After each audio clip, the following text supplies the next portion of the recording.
Hola chicos y chicas, mi nombre es Silvia Holguín y vamos a hablar sobre radiología en el aparato musculoesquelético en equinos. Esta es la primera parte. En la evaluación radiológica nos basamos en las diferencias de radiodensidades. En general, nos aporta datos sobre las siluetas, ubicación, posición, número de estructuras. Y en lo que es esta APO de músculo esquelético nos brinda principalmente información sobre las estructuras óseas, ya sea aportando información sobre el número de huesos, alineación, la trama ósea, la densidad de los mismos, la forma, el tamaño, los espacios articulares, las relaciones entre los mismos o ubicación. Y también nos aporta datos sobre los tejidos blandos, brindando información sobre su densidad, su espesor y la integridad de los mismos.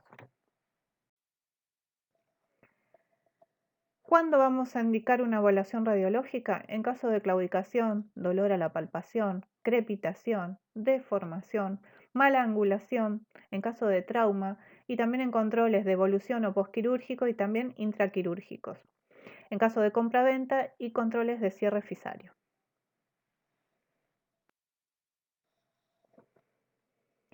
¿Cómo vamos a realizar el estudio radiológico? Recuerden que para solicitar uno debemos indicar la región, el miembro, las incidencias, que en este ejemplo son las 4 tomas estándares que nos sirven para evaluar mínimo una región o articulación en el equino, que son las lateromedial, dorsopalmar y ambas oblicuas, y el diagnóstico presuntivo, que en este caso es artritis. Nuestro paciente, para realizar la evaluación radiológica, se va a encontrar en estación. Ese va a ser su posicionamiento, salvo contadas excepciones donde el animal, por ejemplo, está echado debido a debilidad. Las regiones que vamos a poder evaluar en el equino, en el esqueleto apendicular, van a ser el pie, el dedo, nudo, caña, carpo, tarso, antebrazo, brazo, hombro, pierna, babilla. Y el esqueleto axial, cabeza vamos a verlo en las apos siguientes, columna cervical, columna torácica, debido solamente en la región del tórax, debido a que nos va a ayudar la radiolucidez del mismo para poder evaluar eh, los cuerpos vertebrales, y el resto de la columna vamos a poder evaluar solo apófisis espinosas de columna torácica y lumbar. En caso del sacro, de la espalda y de la cadera, no va a ser posible evaluarlos radiológicamente debido a que no contamos con equipos tan potentes para atravesar esa región, salvo en algunos centros donde se realizan con equipos fijos muy potentes, con el animal en general bajo anestesia general. Para la interpretación radiológica se requiere conocimientos de la radioanatomía y también la geometría de las proyecciones, y también asimismo cómo se manifiestan las diferentes alteraciones. En este caso pongo el ejemplo de por qué las 4 incidencias que se realizan estándar en equinos a diferencia de en pequeños animales. Esta es una yegua pura sangre de carrera que venía con una claudicación del nudo, con un dolor puntual y una deformación en la región. Fíjense, si observamos la incidencia dorsopalmar, hacia la derecha de la imagen se observa un aumento del espesor de los tejidos blandos, pero no mucho más. Lo mismo en la lateromedial, aumento de espesor de los tejidos blandos en la región del nudo, pero nada más. Y en las incidencias oblicuas se observan la toma de abajo, la dorsolateral, la palmaro-medial oblicuo. Si agrandamos la imagen, se observa un pequeño fragmento articular, es decir, que había un pequeño fragmento, una fractura en chip en esa articulación. Este es el porqué de la realización de estas 4 tomas estándares. Obviamente, en caso de ser necesario, se realizan otras incidencias especiales. Pero bueno, estas 4 ya llegamos al diagnóstico en este caso. Bueno, en la diapositiva anterior hablé de la incidencia estándar en cada articulación. En este caso voy a mostrar dos ejemplos de variaciones, de incidencias que son totalmente distintas, como la región del hombro en este momento, donde se estira bien el miembro hacia adelante para poder sacar un poco de esa masa pectoral y así poder atravesarlo. Tiene que pasar la tráquea debido a que su radiolucidez, como está marcada la línea en verde, nos permite la visualización de la superficie articular del húmero, que en este momento está marcado en celeste, y la cabeza del mismo también en celeste, pero sin la línea punteada. Esta incidencia es de medio lateral oblicua. Si bien hablé de que la cadera no se podía evaluar con los equipos portátiles, eh, siempre esto se está hablando de animales de talla grande, no en potrillos pequeños de 1 mes o 2 meses. Esta es una parte de la cadera que se puede evaluar, que es la tuberosidad coxal, donde la incidencia es dorso-sagital a ventrolateral oblicua. Esto es para que sepan que parte de la cadera, o sea, en caso de caída y fractura de la tuberosidad coxal, podría ser una de las incidencias que realizaríamos para evaluarlo. Esta es la imagen de la misma. A diferencia de pequeños animales, nos vamos a encontrar con el pie equino, el cual, para recordar la radioanatomía, están estos ejemplos, donde vamos a tener la segunda falange, la tercera falange ahora marcada en amarillo, el navicular y estas dos líneas paralelas, una que pasa desde la apófisis extensora hasta la pinza de la tercera falange y otra que pasa en la pared dorsal del casco. Muchas veces nos ayudamos con un material metálico, como en este caso, para marcarla. Estas dos líneas se deben encontrar paralelas menor a 3 grados. Fíjense que en este momento nos da 3,8, o sea que hay una leve rotación. En la infosura se realiza la rotación de la tercer falange con respecto a la muralla. Y en otros casos también, en vez de la rotación, que puede ser simétrica o asimétrica, es decir, que se puede ir hacia uno de los lados, o también puede ser que haya hundimiento, que es lo que marcamos acá con la línea verde. Es decir, que las dos líneas se encuentran paralelas, pero la suela cada vez está disminuida, ese espesor de suela, hasta que se realiza la perforación.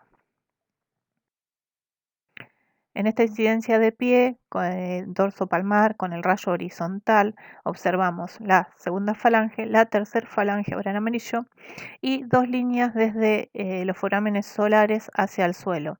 Las mismas deben estar con la misma distancia, debido a que en caso de rotación asimétrica, o sea, hacia lateral o medial de la tercera falange, estas dos distancias van a variar. Esta es otra incidencia de pie, que es una incidencia dorsopalmar, pero en 60 grados, a donde tenemos la segunda falange, la tercera falange y todo el borde solar de la misma. También hay incidencias oblicuas, pero estas básicas quería mostrarles en este momento. Acá tenemos un ejemplo de rotación de tercera falange, una laminitis de 14,2 grados, fíjense. Ahí marcado el círculo en verde. Recuerden que menor a 3 grados es lo normal y 5,5 se considera leve y hasta 8,5 se considera moderado y mayor a esta es severo. También la severidad tiene que ver con la evolución, es decir, no es lo mismo que este animal dentro de 2 años varíe 1 grado a que mañana sea 1 grado mayor. Esto que quiere decir que estamos frente a una laminitis activa y ya con 1 grado de variación por día ya es muy mal pronóstico. Y si se fijan, además del grado de rotación, hay una zona radiolúcida, es decir, un signo de que hay un ahuecamiento entre las laminillas de la muralla.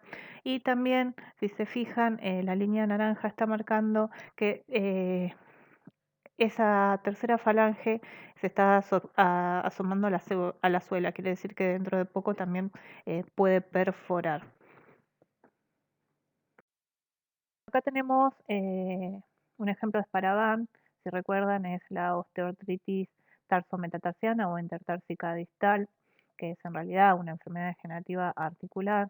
¿Recuerdan lo que pasa en la enfermedad degenerativa articular? Hay una disminución y después pérdida de ese cartílago articular que radiológicamente no se ve, solamente se ven las zonas radiolúcidas de separación entre los espacios articulares, y a medida que estamos en enfermedad degenerativa articular, ese cartílago va desapareciendo y esos espacios articulares se tornan irregulares y el hueso subcondral reacciona con esclerosis o lisis subcondral, como estamos marcando acá en este momento en la dorso palmar de tarso.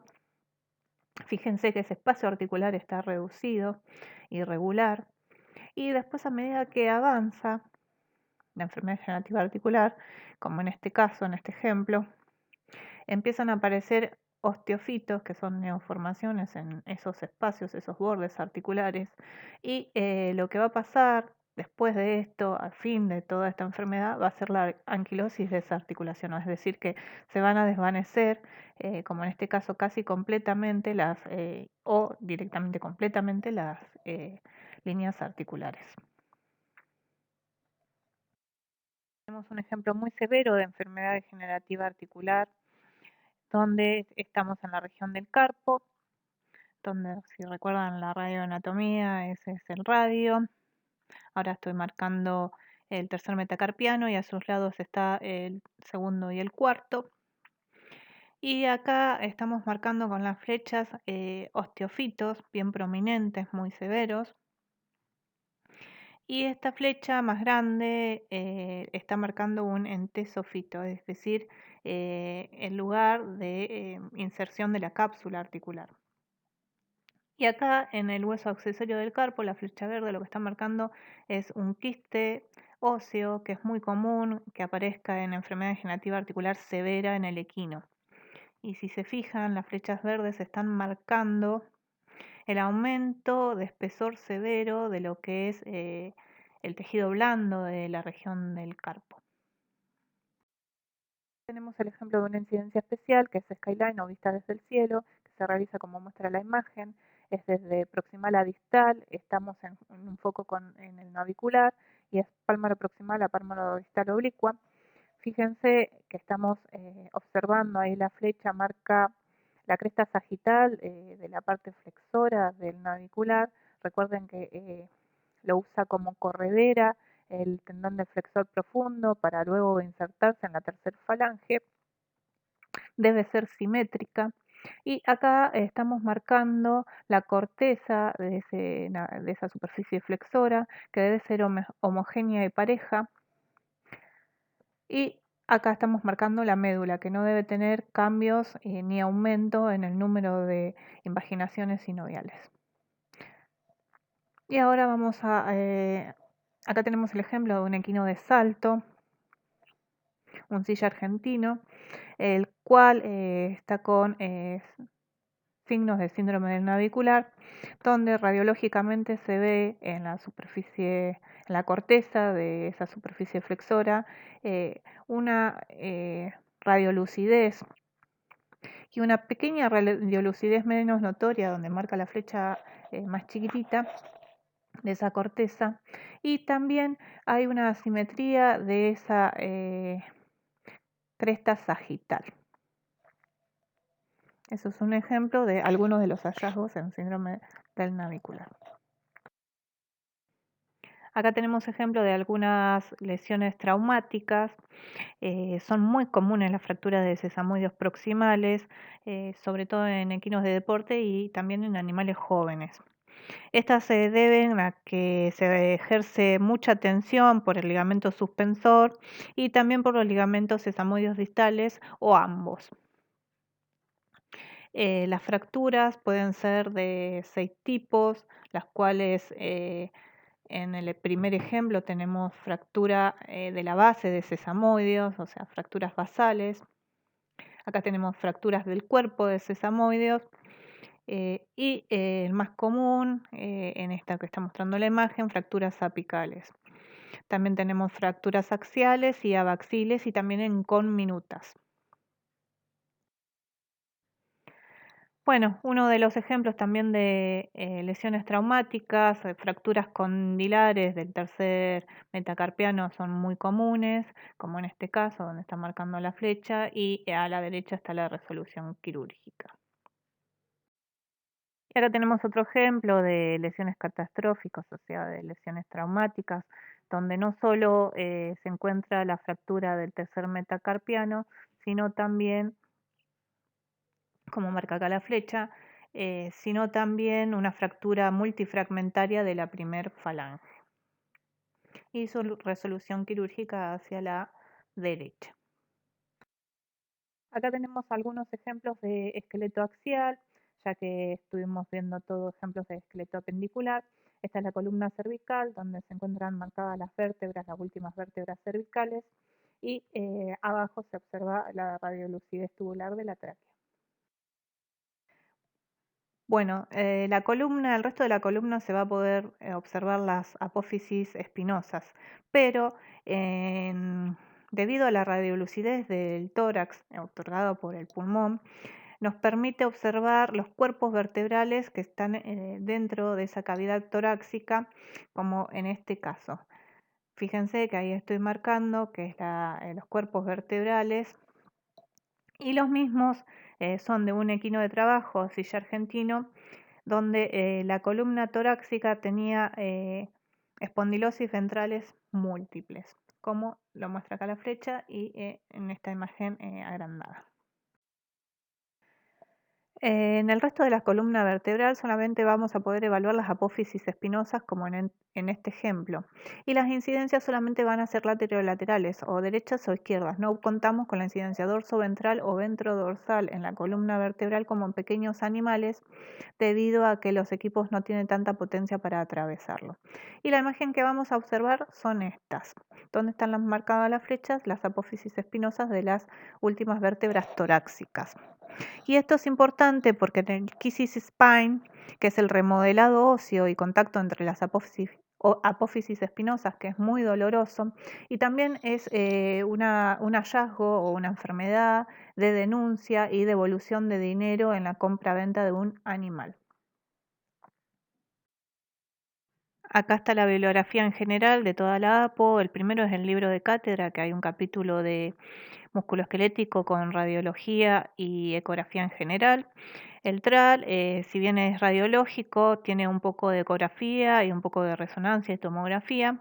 El Adams Stashak me encanta porque tiene una parte de un atlas radiológico que es muy lindo. Y después el resto de la bibliografía tienen bibliografía en castellano y en inglés. Bueno, espero que le haya sido útil y nos encontramos a través del foro ante cualquier duda. Muchas gracias. Acá tienen algunos trabajos si quieren investigar. Y acá el link que les dejo está bueno, es de radiología, si bien dice radiología y ultrasonido, tiene todos los métodos, hasta de resonancia, de tomografía, centellografía, termografía, comparaciones entre cada método complementario de diagnóstico y también de muchas especies, no solo de equinos, de pequeños animales, van a encontrar en vacas, van a encontrar eh, en muchas especies. Está bueno que si se meten a la página, las publicaciones de años anteriores generalmente tienen el candado abierto, así que los pueden consultar tranquilamente.